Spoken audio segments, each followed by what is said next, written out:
가기사는 증시 각도기. 안녕하세요. 전투자 증시 나침반 안지원입니다. 네, 안녕하세요. 오랜만에 각이 쓴 날입니다. 네, 네, 제각보단 시장 가격이 훨씬 섰네요. 1.8%나 올랐습니다. 아, 역시 예상했던 대로 외국인들이 들어오면서 뭐냐면은 저희가 생각했던 게 대형주만 올라가는 거 아니냐라는 생각을 했었잖아요. 네. 그런 일들이 지금 막 벌어지고 있는 거죠. 네, 오늘 뭐 삼성전자랑 하이닉스도 1%, 1.4%씩 올랐고 LG엔솔도 한 6%대 올랐죠? LG화학도 한 11% 올랐고요. 예, 상장 가격 그 시점까지 상장 따상 가격까지 올라왔고 얼마 전에 120조 네. 넘었을 때 굉장히 놀랐는데 네. 계속 치고 올라가고 있습니다. LG화학이 하루에 11%라니요. 대단합니다. 네. 지금 사실 외국인 순매수가 이제 막 들어오고 있잖아요. 네. 그래서 안 그래도 지금 사줄 사람이 없는 장세였는데 여기서 이제 외국인이 막 들어오니까 수급이 쏠리는 대로 폭등하는 종목들이 막 나오고 있긴 합니다. 그렇죠. 빈집이니까 지금. 근데 가만히 생각해 보면 어떤 종목을 사고 싶을까? 이 대형주를 사야 되잖아요. 외국인들이. 그렇죠? 네. 근데 그 중에서 실적이 좋은 종목을 사는 게 마음 편한데 실적이 우상향하는 게 지금 2차전지 쪽밖에 없잖아요. 그래서 이제 삼성전자 반도체, 뭐 하이닉스 반도체 이러고 다 실적이 이렇게 좋지 않잖아요. 많이 꺾인 상황이다 보니까 제일 실적 좋은 이런 뭐 LG, 엔솔이나 약간 이런 쪽으로 좀 수급이 몰리는 게 아닌가 이런 생각이 듭니다. 근데 뭐 다 싸기 때문에 아마 그냥 골고루 사셔도 비슷할 거예요. 시간이 지나면 아마도 제 생각은 그렇습니다. 네. 네, 그래서 오늘 코스피는 1.8% 올라서 2,335포인트로 마감을 했고요. 코스닥은 700 딱 턱걸이를 했습니다. 0.7% 가까이 상승을 했습니다. 오늘 개인 투자자가 코스피에서 7,200억 정도 순매도를 했고요. 코스닥에서도 200억 정도 순매도를 했습니다. 외국인이 코스피에서 5천억 정도 많이 샀어요. 반조요. 했죠. 반조 많습니다. 네, 많이 사고 있습니다. 환율은 1,417원 정도로 조금 안정화되는 모습을 보이고는 있습니다. 아침에도 말씀드렸습니다만 단지 안정화되는 게 아니고요.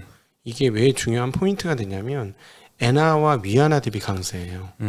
동북아 3개국 대비 강세이기 때문에 이거 굉장히 의미 있을 수 있다라는 점은 꼭 기억하시면 좋겠습니다. 이게 무슨 말이냐면 뭔가 수급이 달라졌다는 얘기죠. 동아시아 쪽은 항상 같은 수급을 가지고 있었는데 한국만 수급이 달라졌다는 얘기입니다. 뭐가 있습니까? 외국인들 유입과 이걸 연결해서 볼 수 있다라는 것이죠. 네. 네. 업종별로 보면요. 기계 섹터가 7.5%나 상승을 했습니다. 두산 에너빌리티가 20% 정도 상승했습니다. 네. 한신기계도 13%. 오늘 원전 관련주들이 많이 좋았죠. 폴란드 수주 소식 덕분이었고요. 현대 두산인프라코어 6%, 두산밥켓 5%. 이런 뭐 굴삭기 관련주들도 많이 올랐습니다. 네. LIG 넥스원 같은 방산주도 한 5% 정도 상승을 했고요. 한국카본 뭐 이런 이제 조선 기자재들도 오늘 좋았습니다. 넥슨 아주 실적 좋더라고요. 이번에 3기 보니까. 네. 저 방위산업 업체들 다 좋아요. 네. 정말 좋아지더라고 실적이. 네. 그리고 건설 섹터가 두 번째로 많이 상승을 했습니다. 5.5% 상승을 했는데요. 여기서도 한전 KPS가 12%나 상승을 하면서 원전 관련주들이 여기서도 좀 빛을 냈고 현대건설과 대우건설도 6%대나 상승을 했습니다. GS건설도 5%, DLENC 3.7% 상승을 했고요. 화학 섹터 여기도 5% 가까이 상승했는데 LG화학이 11%나 올랐습니다. 아니 어떻게 이 큰 주식이 두 자릿수나 오릅니다. 그러게요. 네, 대한유화도 7%, 한화 5.5%, 송원산업 5.5%, SK이노베이션 5.5%, 뭐 이수화, 금양, 롯데케미칼 4.7% 이렇게 올랐는데 오늘 일단 화학주들이 다 좋았고요. 그리고 롯데케미칼이 예전에 채권 발행 관련된 이슈가 터진 이후로 잘 반등을 못했는데 오늘 좀 의미 있게 반등을 한 것 같아요. 다 빈집이지 뭐. 지금 다 빈집이야. 이렇게 올라도 오른 것 같지는 않잖아요. 차트 보면 바닥에서 그렇죠. 뭉개진 바닥에서 약간 빨간 봉 보이잖아요. 살짝. 그 정도로 많이 빠졌거든 다들. 네. 네, 그리고 전기전자 섹터가 네 번째로 상승했는데 뭐 대한전선 14%, SK 아이테크놀로지 8%대, LG엔솔, 삼성 SDI, 삼성전자, 하이닉스가 다 오늘 좀 상승을 했습니다. 제일 많이 떨어졌던 건 통신 섹터. KT가 오늘 2.3% 정도 하락을 했는데 통신주야 뭐 별 이슈가 있겠느냐마는 KT 같은 경우에는 이제 K뱅크이잖아요. 그거 이제 상장이 계속 늦어지고 있어서 그게 조금 문제긴 합니다. 네. 작년 초면은 21년도 1월달 요 초쯤이죠. 그때 한창 주식장 좋을 때였는데 그때 K뱅크 유상증자를 했어요. 1조 원 넘게 증자를 했는데 그때 참여를 하면서 그 재무적 투자자들 자금을 받았습니다. 근데 어느 정도 기간 안에 우리가 상장해줄게라는 조건을 달았었는데 그거를 지금 못 지키게 생겼습니다. 그럼 밸류가 계속 떨어지고 있죠. 그럼 대사 줘야 되는 상황이 그게 나오는 거죠? 풋백 옵션이 네. 있는데요. 그 조건이 달려 있어서 재무적자들이 아마 그걸 조금 더 떨어지면 요구를 하지 않을까. 지금 교보생명도 상장을 한다는 이야기가 사실 엄청 오래된 이야기인데 계속 상장을 못 하고 있잖아요. 지금 못하지 누가 하겠어. 제값을 받을 수가 없는데. 그렇죠. 네. 그래서 뭐 당분간은 K뱅크도 조금 기업 가치를 많이 포기할 수도 없고 한때는 뭐 10조 원 얘기도 나왔던 회사였거든요. 네. 근데 요즘에는 뭐 기사상으로는 워낙 이제 자극적으로 뽑긴 하지만 뭐 은행주랑 비교해서 보면 PBR 0.5배 주면 1조 원 정도 나온다 이런 이야기도 하긴 하던데 어쨌든 카카오뱅크가 굉장히 많이 주가가 하락했기 때문에 네. 2등 주인 K뱅크가 그거보다 더 높은 멀티플을 받을 수는 없겠죠. 네. 그렇죠. 그거야 그럴 것 같습니다. 네, KT 관련해서 뭐 그 정도 이슈가 있는 것 같고요. 의약품 섹터가 오늘 조금 하락했습니다. 셀트리온과 일동홀딩스가 3% 정도 하락을 했고 음식료 섹터도 소폭 하락을 했는데 업종 상승률로는 플러스 기록을 했네요. 대체적으로 안정적인 업종은 안 좋고 네, 그동안은 죽사발 난 주식들은 세게 올랐고 네. 그런 흐름이네요. 근데 건설은 저는 개인적으로 여전히 등락 있을 수 있을 것 같아요. 아직까지 완벽하게 안 끝났잖아요. 지금 우리 아직까지 금리가 높은 상황이 한국의 금리가 높은 거는 결국은 상당 부분은 프로젝트 파이낸싱이나 이런 쪽에 문제가 아직까지 해결이 안 된 것이기 때문에 이 문제가 조금 문제가 있다라는 뉴스 나오면 건설 좀 왕창 빠졌다가 괜찮다 이러면 왕창 올랐다가 바닥이라서 근데 어쨌든 바닥 시그널은 계속 보여주는 것 같아요. 계속 말씀드렸지만 고점과 저점에서는 가격 변동폭이 매우 크게 등락을 하게 되니까요. 그럴 수 있을 것 같습니다. 네. 네, 그리고 CLSA에서 그 지금 외국인 수급과 관련된 언급을 했는데요. 미국 연기금에서 TRS라는 연기금이 있습니다. 글로벌 한 17위 정도가 되는데 토탈 리턴 수합이야? TRS? 그거 아닌 것 같아요. 이름이 TRS인데 네. 최근에 이제 미국 연기금에서 중국 비중을 줄이고 한국 비중을 늘리는 이런 움직임이 좀 포착이 된 것 같습니다. 네. TRS가 요 중국 주식을 비중을 좀 절반 정도로 줄이는 요 계획을 승인을 받았다고 합니다. 근데 이머징 전체 비중은 그대로 두면서 나머지 한국, 대만, 인도 등은 자연스럽게 비중이 확대가 되는 거죠. 그래서 한국 비중이 기존의 11.2%에서 14.3%로 확대가 될 예정이고요. 요거는 앞으로 6개월간에 걸쳐서 비중을 확대할 계획이라고 하네요. 그러면 네. 외국인 수급이 당연히 기계적으로 좀 들어올 수도 있고 언급은 그 다른 연기금들도 이 비슷하게 움직임을 갈 수 있다. 그렇게 되면 뭐 몇십조 단위의 추가 수급이 좀 기대가 되는데 뭐 그런 규모와 관련된 거는 정확한 추정치가 아니기 때문에 그거는 좀 뭐 기대하지 않더라도 일단 외국인들이 좀 중국 비중을 좀 줄이고 네. 나머지 아시아 비중을 좀 늘리면서 수급이 좀 기대가 될 수는 있을 것 같다는 생각은 듭니다. 네, 목소리 관련된 물 좀 드시고요. 네. 지금 이게 이렇게 보시면 돼요. 최근에 우리가 2차 전지가 이렇게 급등을 한 이유 중에 하나를 찾아보면 IPA법 인플레 감축 법안이 2차 전지를 폭등시켰는데 왜 그렇습니까? 중국 애들이 미국 가서 장사 못한다고 생각하는 거는 중국 시장이 빠졌기 때문에 그런 거거든요. 네. 자, 그러면 자본시장에서도 살펴보시면 이번에 3년임으로 인해서 좀 외국인들이 질린 거예요. 지금 우리가 홍콩 주식이 시장 어떻게 저렇게 폭락하나 할 정도로 봤죠. 그래서 차트 한번 길게 보시면 코로나 때 하락은 하락도 아니야. 홍콩 주식은요. H 지수가 그렇죠. 네, 홍콩 잠깐 예전에 한번 잠깐 하락했던 그 자리 정도 수준 보이지도 않아요. 티도 안 나. 그 정도로 많이 주가가 빠져 있는데 그러다 보니까 이제 외국인들은 이제 중국 투자하기 싫은 거죠. 저렇게 마음대로 교육업체 갑자기 하다가 사업하다 없어지고 무슨 업체 상장 하루 만에 철회되고 이래 버리니까 자본주의 시스템에 있는 투자자들이 싫은 거야. 그러면 이제 그 이머징 아시아 쪽에 비중이 30% 넘는 포션을 들고 있었던 거를 빼겠다. 그럼 어떻게 해? 현증으로 갖고 가나? 그 안에서 돌려야 되는데 그렇다면 2위가 대만이었어요. 근데 대만도 중국하고 거래가 관계가 있기 때문에 그런 식으로 따져본다면 그 다음에 인도나 한국 쪽으로 돈이 들어올 수 있는데 최근에 진짜로 펀드 플로우를 보면 거의 한국이에요. 그러니까 그래서 어제 저녁에 인포맥스에서도 잠깐 그런 말씀을 드렸습니다만 지금 들어오는 외국인은 달러의 환산으로 따져보면 완전 빈집털이거든. 완전 빈집털이 너무 안타깝지만 이렇게까지 빠진 게 너무 안타깝지만 어쨌든 빈집털이니까 빈집털이 오는 상황인데 싸고 나쁘지도 않고 바닥이고 그 다음에 중국 대신으로 하고 몇 수 겸장 되는 거 아닌가 싶습니다. 지금 그래서 10월 달에 3조 5천 원인가 들어왔죠, 돈이 외국인들이 계속 11월 달에도 이렇게 들어오니까 외국인들이 밑에 바닥을 만들어줄 수도 있지 않을까. 그러면 이제 외국인들 많이 들어오면 거 보고 와 신난다고 들어오면 그때는 또 단기 고점이 될 수도 있을 거고 그런 생각도 더불어 듭니다. 네. 네. 그리고 최근에 채권 시장 문제가 좀 많은데 최근에 정부에서 계속 유동성 공급 대책을 지금 내고 있습니다. 네. 최근에 금융위가 5대 그 은행 지주들 금융지주 회장들과 간담회를 열었는데 논의를 했더니 이제 연말까지 95조 원 정도 은행들이 자금 지원을 할 계획이 있다라고 발표를 했습니다. 이 소식이 아마 국고채 금리가 오늘 좀 하락을 했는데 여기에 좀 영향을 주지 않았나 싶고요. 금융위는 또 최근 정부가 이제 50조 원 플러스 알파 요거 정부 지원책 공개를 했었잖아요.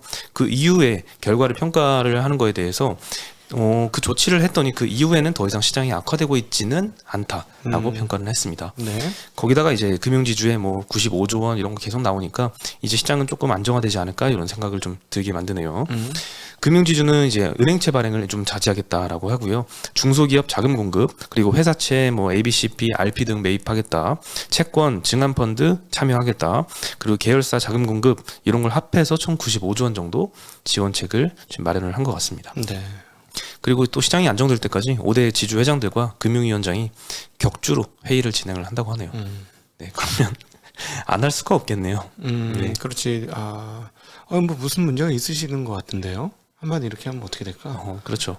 확 뒷골 해야죠. 거지. 확 뒷골 때.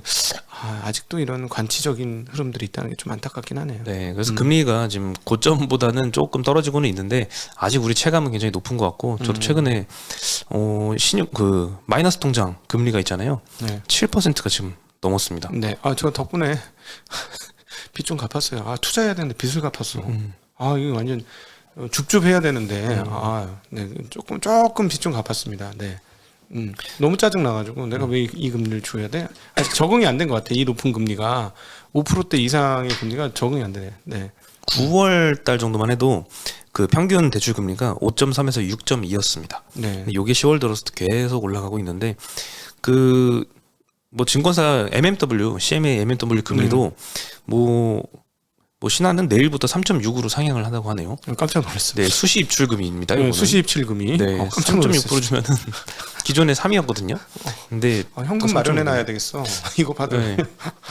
보통 이 기준금리 네. 올린 날 아니면 이렇게 갑자기 이렇게 올리지는 않지 않나요? 네네. 네, 보통 기준금리 올리면 이제 바로 이제 RP 금리나 MMW 금리 올리는데 당장 내일부터 좀 올린다고 저도 하고요. 깜짝 놀랐어요. 기존에도 2.9였어요. 네, 2.99였죠. 네, 금리가 엄청나게 올랐는데 계속 올라갑니다. 네. 네, 그리고 저축은행 정기예금은 심지어 7%짜리도 요즘 나오고 있어요. 그래서 네. 오픈런 네. 줄 서러 갑니다. 새마을금고 막 이런데. 제 생각에는 하셔야 됩니다. 제가 보기엔 지금 해야 되는 거고요. 대신에 주식을 팔아서 하시는 건 아니 되죠. 그건 아니 됩니다. 물린 거 40% 물렸는데 30% 물렸는데 팔고 들어간다? 그건 아니고요. 그건 아니고 현금이 어차피 있어. 어떻게 하지? 뭐 하지? 그건 좀 담가두시는 거 전혀 문제 없고 특별히 퇴직연금 쪽에서 30% 안전자산 넣어야 되잖아요. 옛날엔 우리 현금으로 들고 있고 그랬잖아. 그럴 필요 없으나 그냥 정기예금 하시면 될 것 같습니다. 그 돈. 네. 네. 근데 또 주식시장이 훨씬 많이 올라가면 또 어떻게 해요? 아니 30% 정기예금하고 주식시장에 올라가면 주식 비중이 70%가 넘어가니까 보유 추가 나올 거 아니에요. 퇴직연금은 그런데 네. 이제 내 투자금 있잖아요. 내 투자금은 주식은 깨진 걸 빼면 안 되지. 빼면 안 돼요. 그거는 유지하셔야 돼요. 그건 유지하고 당연히 퇴직연금에 유지하고. 한해서 아니 현금이 따로 있는 거 있잖아요. 내가 여기에 넣으려고 하는 건 넣으셔도 돼. 근데 현금 뭐 하고 있지 하고 그냥 현금을 놀려놓는 거 있었잖아 옛날처럼. 그건 그렇게 하시면 안 되지. 그거는 그냥 예금 넣어놓으시고 그다음에 투자는 사실은 욕먹을까 말을 못하겠는데 찬스지. 계속 찬스 아닙니까? 2600개지부터 찬스였어요. 그렇죠. 뭐 언제가 바닥인지 정확히 타이밍은 아무도 모르지만 너무 일찍 찬스를 봐가지고 그걸 뭐 일찍 볼 때는 좀 덜 먹는 거고 잘 조금 더 가까이 봤으면 좀 더 먹는 거고 뭐 그걸 반복하면은 이제 많은 수익을 보지 않을까. 그러니까 깨질 때는 보통으로 깨지고 먹을 때 많이 먹으면 되는데 먹을 때 많이 먹는다는 건 현금이 많이 있으면은 못 먹어요. 그러니까 예를 들어서 손절을 많이 쳐갖고 현금이 50% 80% 된다. 이럴 때 이제 슬슬 뒷골 땡기죠. 그때 이제 우리 2주 전인가 김영준 이사하고 방송했던 게 그거잖아요. 운용하는 사람들은 어떻게 위기가 발생해서 크게 떨어질 수 있는 위험도 있지만 이제는 업사이트 리스크도 똑같이 있다. 현금 들고 있다 위로 못 쫓아간다 수익률. 근데 지금 오늘은 개별 종목이 리스키하네. 그죠? 대형 종목들이 빡빡 올라가니까 처음으로서 언더했어요. 지금 10월달 중순부터 처음으로 언더 시장 반등 중에 언더하기는 처음이에요. 이게 사실 제일 걱정하던 것들이었잖아요. 네. 뭐 LG엔솔은 몰랐는데 사실 삼성전자 같은 이런 대형주 위주로만 수급이 그냥 끌고 올라가 버리지 않을까. 외국인들 입장에서 봐봐요. 외국인들이 갑자기 한국 사야 돼서 뭐 살까 그러면 다 반토막이네 이러면은 뭐부터 사겠어.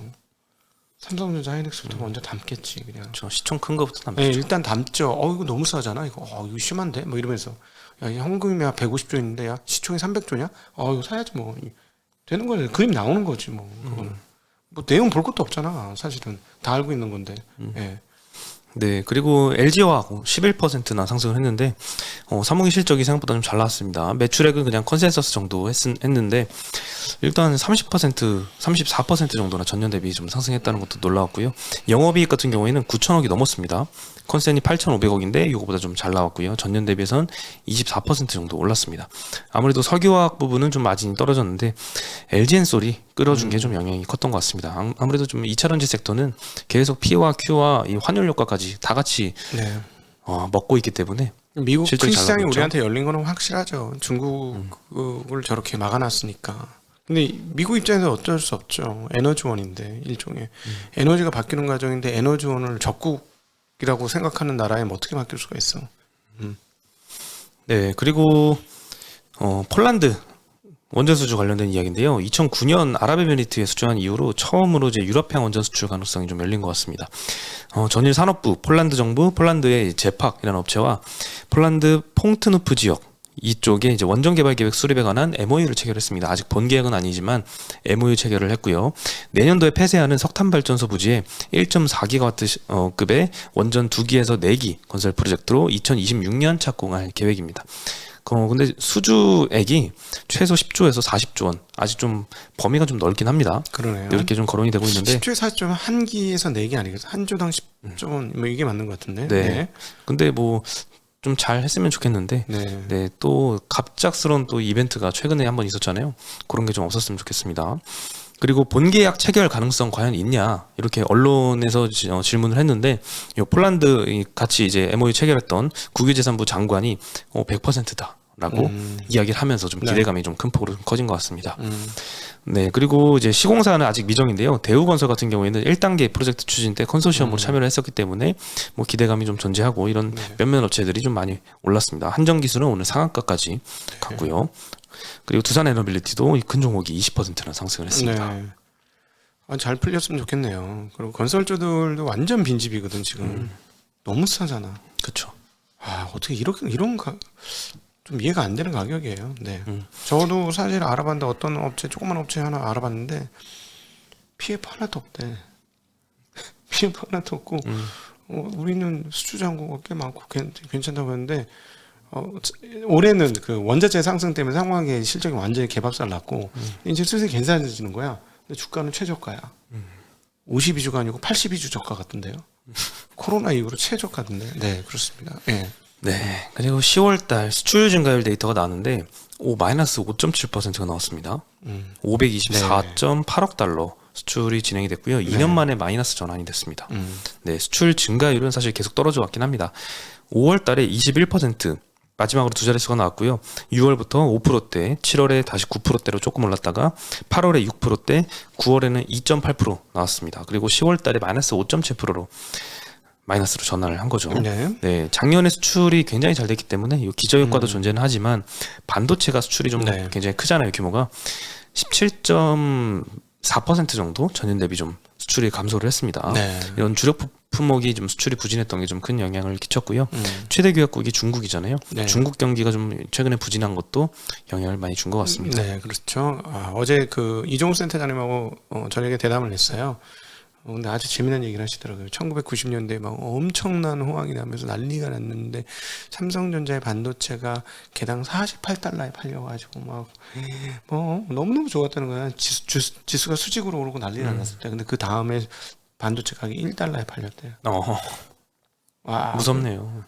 그 원래는 이제 시장이 어떻게 됩니까? 그 얘기 하려다 그 대담했다가 그분이 그 경력이 한국에서 제일 긴 애널리스트 30몇 년 하신 분이거든요. 센터장만 15년 하셨어요. 근데 옛날 얘기하니까 막 80년대부터 막 줄줄줄 막 나오는 거야. 완전 역사책이야. 너무 재밌는 거야. 그래서 90년 막 하다가 한 2000년까지 정도 오고 끝났어요. 얘기하다 그래 다음에 한번 다시 모시기로 다시 했어요. 모셔야겠네요. 오늘 막 옛날 얘기 들으면서 와 너무 재밌는 거야. 나는 맞아 옛날에 어렸을 때 그런 적이 있었지 막 이러면서 얘기를 듣는데 한번 꼭 주말에 나갈 것 같으니까요. 주말에 한번 들어보시면 좋을 것 같습니다. 네, 네, 오늘 소식은 여기까지입니다. 네. 모처럼 좀 큰 폭의 상승이 있어서 마음이 조금 편해지긴 합니다. 네. 네, 저희는 내일 다시 인사드리겠습니다. 안녕. 안녕.